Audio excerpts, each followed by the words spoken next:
Good morning कलीसिया। और आज आप सबका स्वागत है मॉर्निंग डिवोशन में। और आज हम दूसरा राजा अध्याय 20 वचन 1 से 6 को देखेंगे। और जब हम वचन 1 को पढ़ते हैं तब हमें समझ में आता है कि इज़राइल राष्ट्र पूरी तरह से अश्शूरी सेना के द्वारा घिरा हुआ है। राजा हिजकिय्याह बीमार है और मानो ऐसा बीमार है कि मरने तक बीमार है और मृत्यु निश्चित है। परमेश्वर के दास यशायाह नबी के द्वारा भी मृत्यु का प्रमाण निश्चित किया जा चुका है। और चित्र मानो ऐसा है कि पूरी तरह से सब कुछ खत्म हो चुका है, कोई भी उम्मीद, कोई भी आशा बाकी नहीं है। और अगर इस परिस्थिति में हम होते तो हम क्या करते? हम जो भी हमारे पास है उसका बंटवारा करते, जो हमारे बाद में राजा होने वाला है उसे हम राजा नियुक्त करते और आराम से मर जाते। लेकिन राजा हिजकिय्याह ने ऐसा नहीं किया। वचन 2 में लिखा है कि उसने भीत की ओर मुँह करके परमेश्वर से प्रार्थना की। प्रार्थना जो हर एक परिस्थिति को बदलती है, प्रार्थना जो मानो परमेश्वर के सिंहासन को हिलाती है।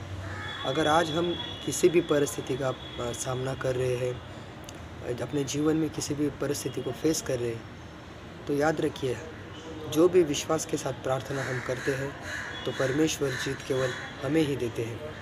प्रार्थना परमेश्वर को अद्भुत कार्य करने के लिए उत्तेजित करती है, मजबूर करती है और विश्वासी के जीवन में जय देती है। जब हम किसी भी परिस्थिति के लिए, किसी भी लोगों के लिए, अपने परिवार के लिए, हमें सताने वाले किसी भी व्यक्ति के लिए जब हम प्रार्थना करते हैं तो रोते हैं, परमेश्वर के सम्मुख जाते हैं, तब परमेश्वर उन प्रार्थनाओं को सुनते हैं और हमारे आंसू को देखते हैं। वचन 2 में राजा हिजकिय्याह ने प्रार्थना की और वचन 5 में परमेश्वर ने उसका जवाब दिया। और जवाब क्या है? मैंने तेरी प्रार्थना सुनी है और मैंने तेरे आंसू देखे हैं। मैं तुझे चंगा करता हूँ और साथ में 15 वर्ष से आयु भी बढ़ा दी और अश्शूर की सेना से छुटकारा भी दिया। यह है परमेश्वर का कार्य जो प्रार्थना के द्वारा किया गया है। सोचिए, अगर ये परिस्थिति हमारे जीवन में होती कि परमेश्वर के द्वारा निश्चित प्रमाण दिया जाता कि परिस्थिति बदलेगी नहीं, तो हम क्या करते? हम हार मानते।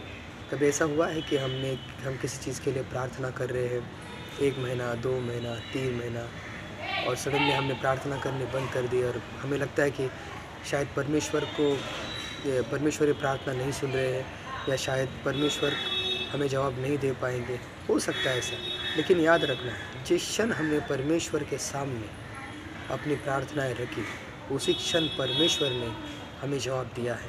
जिस क्षण हमने परमेश्वर के सामने अपने घुटने टेके और आंसू बहाए, उसी क्षण परमेश्वर ने हमारे आंसुओं को देखा है। बस परमेश्वर हमें धीरज से कुछ सिखाना चाहते हैं, कुछ सिखाते हैं। और वचन 5 में परमेश्वर कहते हैं कि मैंने तेरे प्रार्थनाओं को सुना है और तेरे आंसू को देखा है।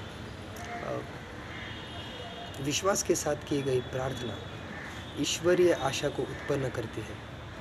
और जब हमारे जीवन में ईश्वरीय आशा उत्पन्न होती है तब हमें धीरज भी आता है और धीरज के फल हम अपने जीवन में देखते हैं। जब हम धीरज के साथ प्रार्थना करते हैं तब परमेश्वर हमारे मनों में शांति देते हैं, परमेश्वर हमें जय देते हैं और परमेश्वर हमें उसके करीब लेके आते हैं। तो याद रखिए, परिस्थिति के सामने झुकना नहीं है। राजा हिजकिय्याह परिस्थिति के सामने झुका नहीं। उसने नहीं कहा कि चलो सब कुछ ख़त्म हो गया है।